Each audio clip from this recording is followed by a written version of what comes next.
محترم حضرات السلام علیکم. Shahbaz Murtaza Ansari advocate high court of federal Shariat court Multan Pakistan سے آپ سے مخاطب ہوں. آج کا جو میرا لیکچر ہے وہ ایک انتہائی اہم اور سینسیٹیو موضوع پہ ہے. آج کا جو ٹاپک ہے وہ یہ ہے کہ اگر شوہر جسمانی تعلقات قائم کرنے کے قابل نہ ہو تو جو بیوی ہے وہ کیا قانونی کارروائی کر سکتی ہے، یا وہ کس طرح تنسیخ نکاح کی ڈگری کے ساتھ ساتھ تمام حق المہر کی بھی حقدار ہوگی. اور آج میں یہ بھی ڈسکس کروں گا کہ اگر بیوی شوہر پر نامرد ہونے کا، امپوٹنٹ ہونے کا جھوٹا الزام لگائے تو شوہر اس صورت میں کیا کارروائی کر سکتا ہے. تو یہ ایک اہم لیکچر ہے. آج آپ جو اس کو آپ نے مکمل سننا ہے تو اس میں مختلف پہلو جو ہے میں ڈسکس کروں گا. اگر آپ لوگوں نے اب تک میرے YouTube channel Shahbaz Murtaza Ansari advocate کو سبسکرائب نہیں کیا تو کائنڈلی سبسکرائب کریں، لائک کریں، دوستوں میں شیئر کریں تاکہ ان کو میری ویڈیوز ملتی رہے. یہ لیکچر اس لحاظ سے بھی اہم ہے کہ عام طور پر مقدمات میں ان کو ڈسکس کم کیا جاتا ہے. مطلب یہ مسئلہ تو بہت سے لوگوں کا ہوتا ہے لیکن اس کو ڈسکس کم کیا جاتا ہے. تو آپ جانتے ہیں کہ میں کوئی بھی بات جو ہے وہ کسی شرعی حوالے کے یا کسی قانونی حوالے کے بغیر نہیں کرتا. تو جو بھی میری بات، جو بھی میرا لیکچر ہوتا ہے اس میں میری جو بھی میں بات کرتا ہوں اس کی بابت میرے پاس جو ہے شرعی حوالہ یا قانونی حوالہ یا کیس لا یقیناً موجود ہوتا ہے. تو کئی مقدمات میں نے یہ دیکھا ہے کہ جو سب سے پہلے میں بتاؤں کہ جو خواتین خلا کی ڈگری لیتی ہیں یا تنسیخ نکاح کا دعویٰ دائر کرتی ہیں ان میں سے 30 to 40% فیمیلز کا مسئلہ یہی ہوتا ہے کہ وہ سیٹسفائیڈ نہیں ہوتی ہسبینڈ سے اور اس میں امپوٹنسی کا مسئلہ ہوتا ہے لیکن وہ بتاتی نہیں ہے اکثر.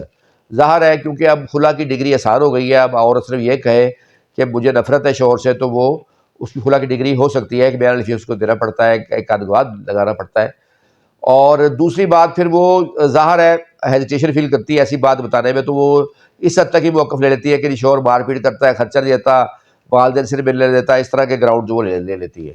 لیکن انفیکٹ کافی کیسز میں اصل مسئلہ جو ہے وہ یہی ہوتا ہے. اچھا، پھر میں نے ایسی صورتحال میں مختلف لوگوں کو اس مسئلے کو مختلف طریقے سے ڈیل کرتے ہوئے بھی دیکھا جو جتنا عرصہ میری وکالت میں ہوا، مردوں کو بھی اور خواتین کو بھی. سو آج اس اہم ایشو کو ڈسکس کریں گے.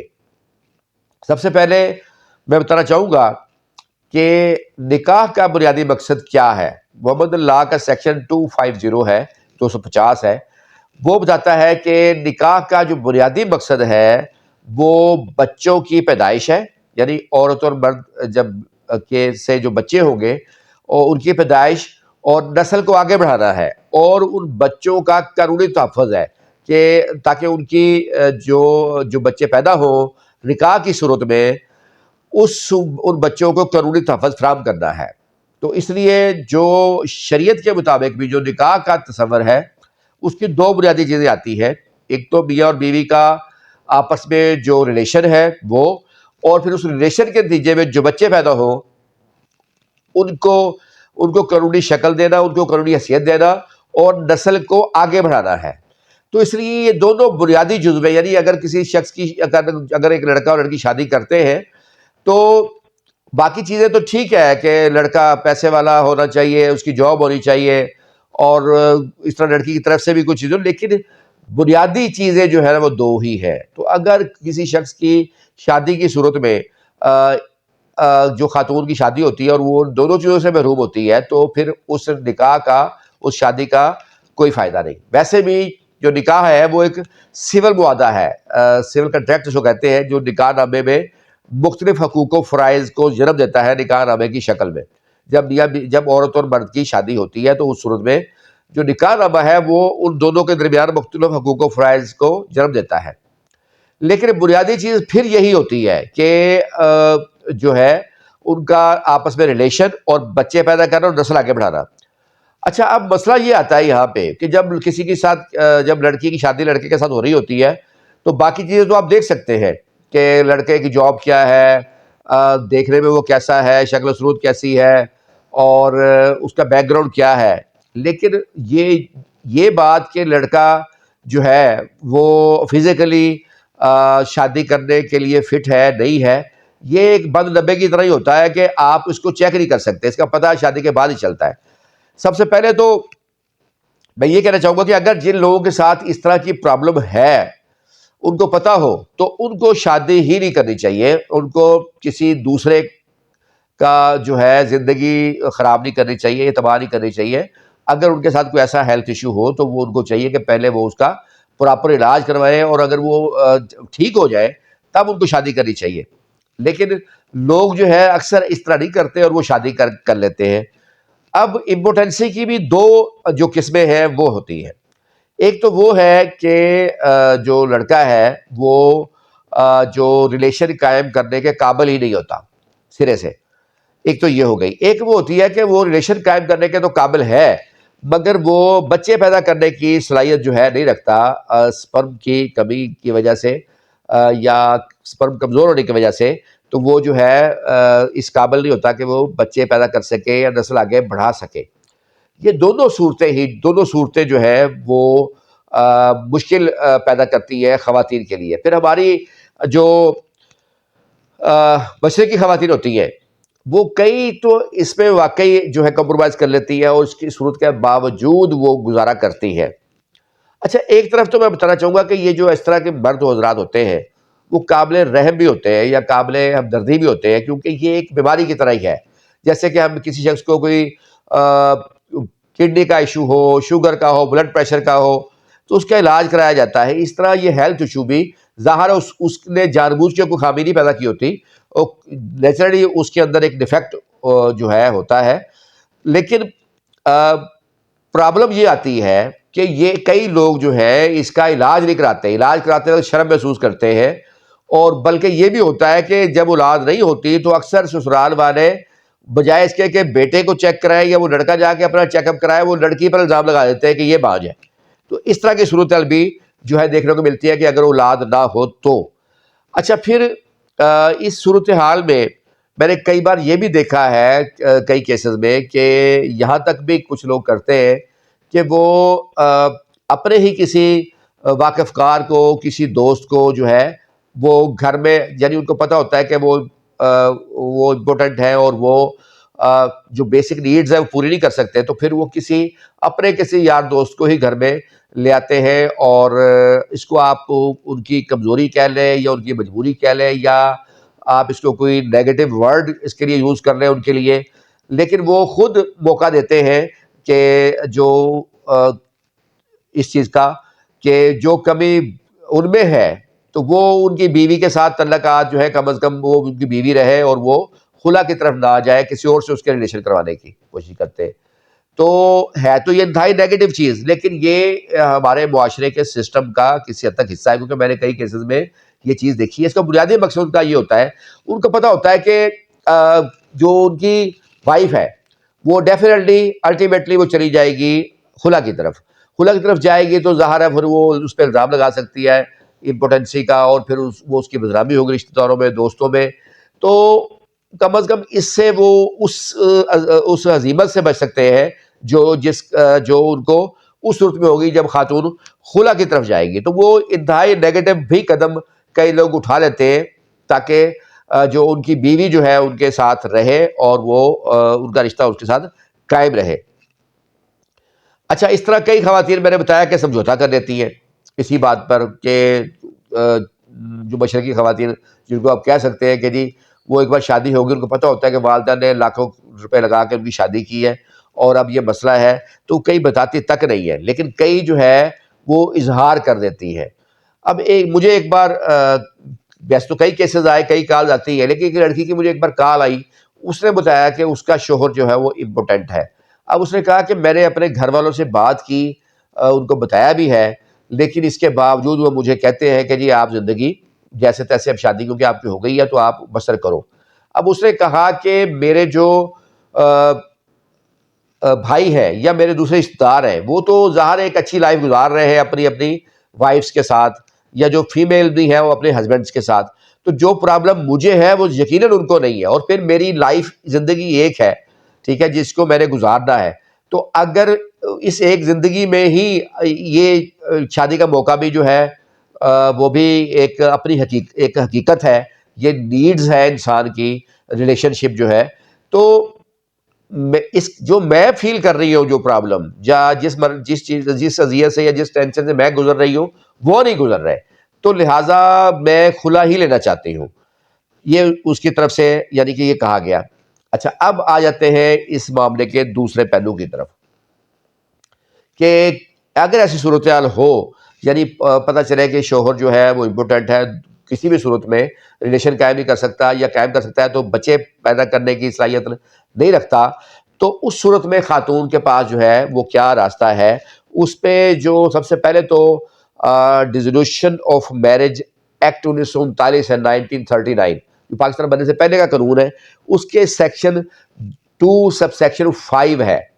اس میں قرار دیا, اس میں جو تنسیخ نکاح کے گراؤنڈز ہیں مختلف, جس میں شوہر کا جو ہے وہ 4 سال تک لاپتہ ہو جانا ہے, یا اس کو 7 سال تک سزا ہو جانا ہے, یا شوہر کا شدید مار پیٹ کرنا ہے, مذہبی رسومات کی ادائیگی میں رکاوٹ پیدا کرنا ہے. اس میں ایک یہ بھی ہے کہ شوہر جو ہے امپورٹنٹ ہو, اگر ہو تو تنسیخ نکاح خاتون ڈگری کی حقدار ہوگی. اس صورت میں اسے حق مہر وغیرہ کچھ واپس نہیں کرنا پڑے گا, بلکہ اگر حق مہر ہوگا تو وہ لینے کی بھی حقدار رہے گی. لیکن اس قانون کے جو سیکشن 2 سب سیکشن 9C ہے, اس میں ایک اور اہم بات کی گئی ہے کہ یہ ڈگری تنسیخ نکاح کی تب تک خاتون نہیں لے سکتی, اس سے پہلے یہ ہوگا کہ وہ شوہر جو ہے وہ ایک کورٹ کو درخواست دے گا اور اپنا علاج کروائے گا, اور 1 سال تک عدالت اس کو علاج کروانے کا موقع دے گی. اگر وہ 1 سال تک ٹھیک ہو جاتا ہے تو تب تنسیخ نکاح کی ڈگری صادر عورت کے حق میں نہیں ہو سکتی. لیکن اگر وہ 1 سال تک علاج کروانے کے باوجود ٹھیک نہیں ہو سکتا تو پھر وہ ڈگری صادر ہو جائے گی. لیکن یہ قانون تھا 1939 کا. اس کے بعد چیزوں کو مزید آسان کر دیا گیا. اس کے بعد خلا کا کنسیپٹ آ گیا اعلیٰ عدالتوں میں, پھر 2002 میں باقاعدہ خلا کو قانون کا حصہ بنا دیا گیا. لہٰذا اب خاتون جو ہے وہ صرف یہ کہے کہ اسے شوہر کسی بھی وجہ سے شوہر سے نفرت ہو چکی ہے اور اندر حدود اللہ ان کا نباہ ممکن نہیں ہے, تو اس صورت میں کورٹ جو ہے وہ خلا کی ڈگری صادر کر دے گی. لیکن اگر اس خلا کی صورت میں خاتون یہ ثابت کر دے کہ اس کی خلا لینے کی بنیادی ریزن جو ہے شوہر کا امپورٹنٹ ہونا ہے, تو اس صورت میں وہ تمام حق مہر کی بھی حقدار رہے گی شوہر سے لینے کی. تو وہ حق مہر بھی لے گی اور تنسیخ نکاح کی ڈگری بھی لے سکتی ہے. تو یہ تو ہو گیا یہاں تک کہ اگر شوہر امپورٹنٹ ہو تو بیوی کے کیا رائٹس ہیں جو میں نے آپ کو بتائے ہیں. اب ایک دوسرا پہلو بھی اس کا دیکھتے ہیں.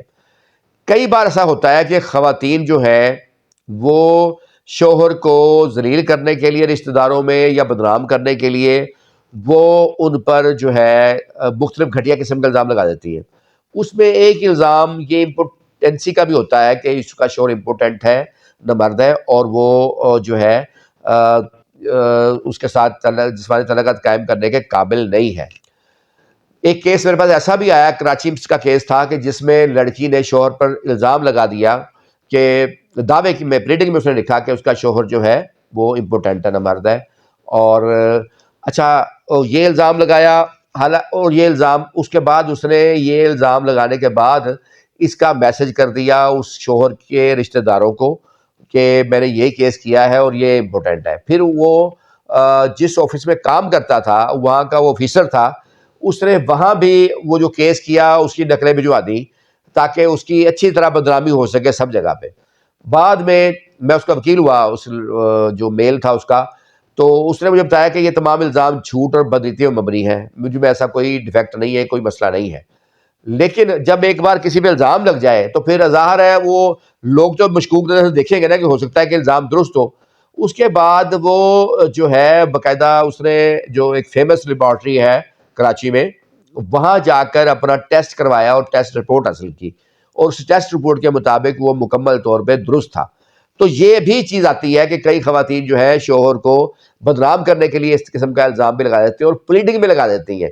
نارمل خواتین تو نہیں لگاتی, وہ تو ویسے کھلا لے لیتی ہیں, لیکن کئی جان بوجھ کے چاہتی ہیں کہ وہ ذلیل و خوار ہو, بدنامی ہو اس کی, وہ یہ الزام لگاتی ہے. اگر الزام جھوٹا ہو اور شوہر کے پاس ٹیسٹ رپورٹ وغیرہ موجود ہو تو اس صورت میں 2 کارروائیاں شوہر کر سکتا ہے اس عورت کے خلاف.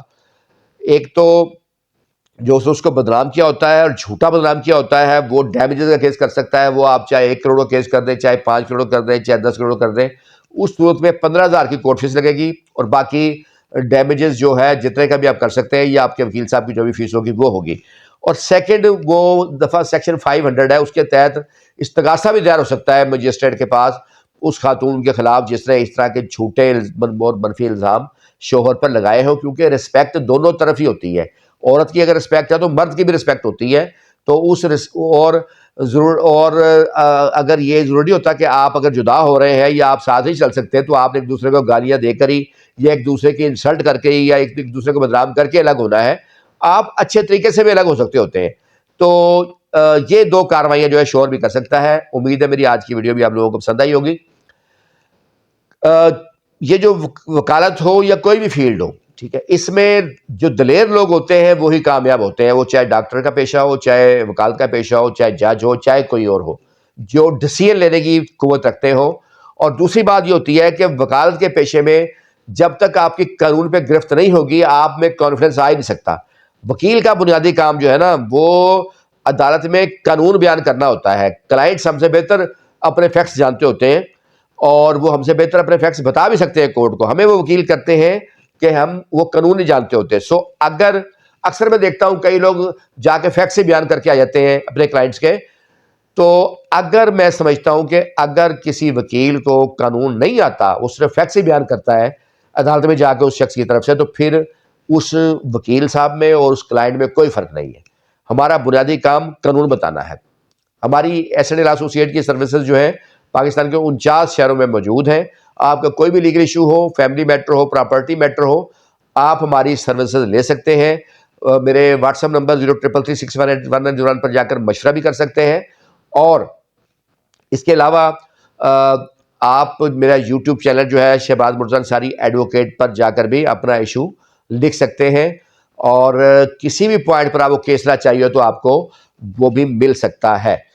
میں کوئی بھی بات جو کرتا ہوں بغیر قانونی حوالے کے نہیں کرتا. کئی لوگ مجھے فون کر دیتے ہیں کہ جی آپ نے یہ بات کی اور فلاں وکیل صاحب کو ہم نے فون کیا تو انہوں نے اس پہ فلاں بات بتائی جو کہ میرے بات سے متضاد ہوتی ہے.